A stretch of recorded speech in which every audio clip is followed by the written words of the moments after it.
So our next question is question number 16. The points 90, 9 minus 6, minus 90 and minus 96 are the vertices of, हमें बताना है ये किसके vertices है. तो आपको ऑब्वियसली पूरा सॉल्व नहीं करना है because this is 1 mark question. तो कैसे इन्वेस्टिगेट करना है, कैसे सोचना है, वो मैं आपको बता रही हूँ कि ये क्या चीज़ है. ओके, सो मैंने इनको पहले सीरीज़ में लिख दिया. So first is 9, 0, second is 9, -6. अगर आपको डिस्टेंस फार्मूला लगाना है तो इसका आंसर बनेगा ऑब्वियसली 6 का स्क्वायर, आंसर विल बी 6. इसका आंसर बनेगा 9 + 9 का स्क्वायर एंड +6 का square, that is 8, 9, 9, 18. Okay, and 6 square. इसको भी अगर आप डिस्टेंस फार्मूला लगाओगे तो भी ये 6 स्क्वायर का अंडर रूट बनेगा. इसके अंदर भी अगर आप फार्मूला लगाएंगे दैट विल बी 9 + 9 का स्क्वायर +6 का square. That means opposite sides are equal.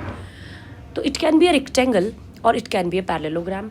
अगर आपको ये पता है कि पैरेललोग्राम के जो डायगोनल्स होते हैं वो एक दूसरे को बाइसेक्ट करते हैं. फॉर एग्जांपल अगर हम इनको ऐड करें 9 - 9 दैट इज़ 0, 0/2 इज़ 0, 0 + 0 इज़ 0. मतलब ये पॉइंट जो है 0,0 आ रहा है. अगर मैं डायगोनल जो है वो ABCD AC वाला डायगोनल ले लूँ, ऐसे ही BD वाला डायगोनल अगर मैं लेती हूँ तो 9 - 9/2 और 6 - 6/2 answer again comes out to be 0 and 0,0.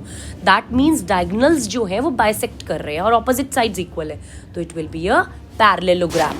I hope you got it कि हमें कैसे सोचना है, कैसे चलना है. Question number 17 is the median of a set of 9 distinct observations. Distinct observations means एक x1 है, एक x2 है, एक x3 है and so on. ऐसी 9 observations है. उन 9 observations का जो median है that is 20.5. आपको पता है मीडियन फाइंड आउट करने के लिए हमें सबसे पहले इन जितने भी नंबर्स हैं उनको असेंडिंग ऑर्डर में लगाना होता है. ठीक है, असेंडिंग ऑर्डर में जब आप लगाएंगे और आप क्या कर रहे हैं, आपको क्वेश्चन में कहा है that every number is increase by 2. Obviously if each number is increase by 2 तो आपका असेंडिंग तो वही रहेगा ना, असेंडिंग सीरीज जो रहेगी वो तो वही रहेगी. That means median will be increase by 2. Series वही रहेगी बट जो टर्म है, जो टर्म आप चाहते हैं कि मीडियन आए वो टर्म 2 से ज़्यादा होगी, है ना. फॉर एग्जाम्पल 9 टर्म्स है. 9 टर्म्स का मतलब क्या है, कितने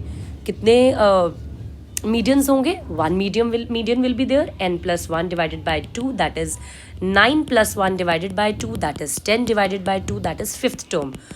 5th term जो होगी वो median होगी और जो 5th term है it is actually increased by 2 तो उसका median जो है that will be increased by 2 only. Okay, so good question. Answer is A. 17 का आंसर is A. अगला जो 18th क्वेश्चन है बहुत बार एग्जाम में आता है, 2 मार्क्स में भी आता है. Length of a tangent drawn to the circle. There is a circle. Okay, there is a circle. Length of a tangent drawn to a circle of radius. Radius is given to be 9 centimeter from a point at a distance of 41 centimeter. आपको length of tangent पूछी है और ये जो distance है ना, ध्यान से सुनो कि क्या क्या गिवन है, हाउ टू इंटरप्रेट की क्वेश्चन में गिवन क्या है. Length of the tangent drawn to a circle of radius, it is clearly given it is radius, from a point at a distance of 41 centimeter from the center. That means 41 centimeter से एक point दिया हुआ है, हमें क्या निकालना है, we have to calculate the distance, we have to calculate the tangent, we have to calculate the tangent. Okay, 41, this is 9, this is 41, this is 9. Take the triangle, this is 90 degree. Pythagoras theorem लगाइए. 41 square will be 9 square plus TP square. That means 41 square is 1681 minus 81 is equals to TP square. TP square is equals to 1600. This is easy. TP will be equal to what? 40 centimeter. Okay, so 40 centimeter will be the answer. Next questions are assertion reason, very very important questions. The number 5 raised to the power n cannot end with digit 0 where n is a natural number. ये question आपकी NCERT का question है. उसमें यही question था कि 5 raised to the power n जो है can it and with term 0, मतलब नंबर 0. किसी भी नंबर को 0 से एंड होने के लिए उसके कौन से फैक्टर्स होने ज़रूरी हैं, 2 and 5, क्योंकि 5 और 2 को ही मल्टीप्लाई करके 10 बनेगा. तो both the factors are necessary to get the answer 0 at the end, है ना. तो the number 5n can not end with 0 where n is a natural number. बिल्कुल सही. ओके, रीजन क्या है? A number ends with 0 if it's prime factorisation contain 2 and 5. बिल्कुल सही. Answer is A. 20th question is, if cos A plus cos square A is 1, sin square A plus sin raised to power 4A is 1, is it correct? And reason ये दिए. Let's find out.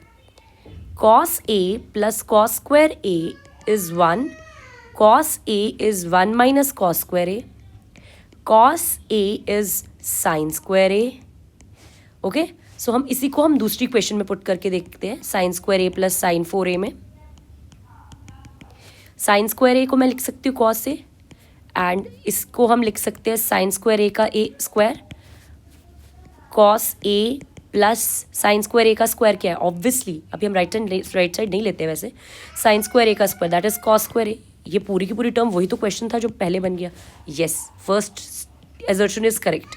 क्या reason correct है? बिल्कुल सही, क्योंकि यही formula तो use किया हमने. साइन स्क्वायर ए प्लस 1 माइनस कॉस स्क्वायर ए को साइन स्क्वायर ए इसलिए पुट किया क्योंकि sign square A plus cos square A is 1. Again answer is A.